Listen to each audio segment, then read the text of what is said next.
আপনি কি কখনো ভেবে দেখেছেন আমাদের ঠাকুরদা ঠাকুমা রোগহীন জীবন কাটাতেন কিভাবে? যেখানে এখনকার ছেলে মেয়ে ৩০ বছরেই উচ্চ রক্তচাপ, গ্যাস, ডায়াবেটিসে কাবু। আজ বলবো এমন ৫টি খাবার অভ্যাস যা একসময় ছিল রোজকার জীবনের অংশ, আর এখন প্রায় হারিয়ে গেছে। ১. ভোরবেলা ঘিভাত বা ঘিরুটি। আগে সকালের খাবারে ১ চামচ গরম ঘি দিয়ে ভাত খাওয়ার চল ছিল। এখন অনেকে কি ফ্যাট ভেবে এড়িয়ে যান। কিন্তু আয়ুর্বেদে ঘি হল অগ্নিদীপক, মানে হজমশক্তি বাড়ায়। ওমেগা-৩ থাকায় মস্তিষ্ক ও জয়েন্টের জন্য দুর্দান্ত। ২. প্রতিদিন ডাল, ছোলা ভেজানো খাওয়া। গ্রামে সকালের জল খাবারে ভেজানো ছোলা বা মুগ ডাল খাওয়ার রেওয়াজ ছিল। এগুলো প্রোটিন, ফাইবার আর মিনারেলে ঠাসা। আজকের সুপারফুড বলে যেগুলো মার্কেটিং হয় সেগুলোর থেকেও এগুলো শক্তিশালী।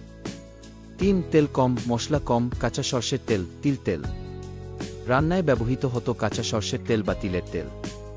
এখনকার মতো রিফাইন্ড তেল নয়। এতে আছে ভরপুর ওমেগা-৬ অ্যান্টিঅক্সিডেন্ট যা হৃৎপিণ্ডকে রক্ষা করে। আর রান্না হতো অল্প তেলে, শুধু স্বাদ নয়, স্বাস্থ্যও ছিল মাথায়। ৪. রোজকার রান্নায় আদা, রসুন, হলুদের আধিপত্য। এই ৩টি উপাদান প্রতিদিন থাকত খাবারে। এগুলো শুধু স্বাদ নয়, রোগ প্রতিরোধ ক্ষমতা বাড়ানোর প্রাকৃতিক অস্ত্র।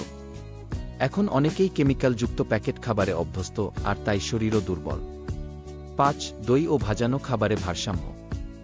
দুপুরে দই খাওয়ার চল ছিল, আর ভাজানো বা তেলে ভাজা খাবার ছিল কেবল বিশেষ দিনে। এখন উল্টো ফাস্টফুড রোজ, আর দই খেতে ভুলে গেছি। দই হজমে সাহায্য করে, গাট হেলথ ভালো রাখে, যা আমাদের ইমিউনিটির মূল। পুরনো দিনের মানুষ শুধু নিয়ম মানতেন না, খাবারে ওষুধ খেতেন প্রতিদিন। আজ আমরা সেই জ্ঞান ভুলে গেছি, আর ভুগছি হাজার রোগে। এখনো সময় আছে, এই ৫টি অভ্যাস ফিরিয়ে আনুন, দেখবেন শরীর, মন দুটোই পাল্টে যাবে।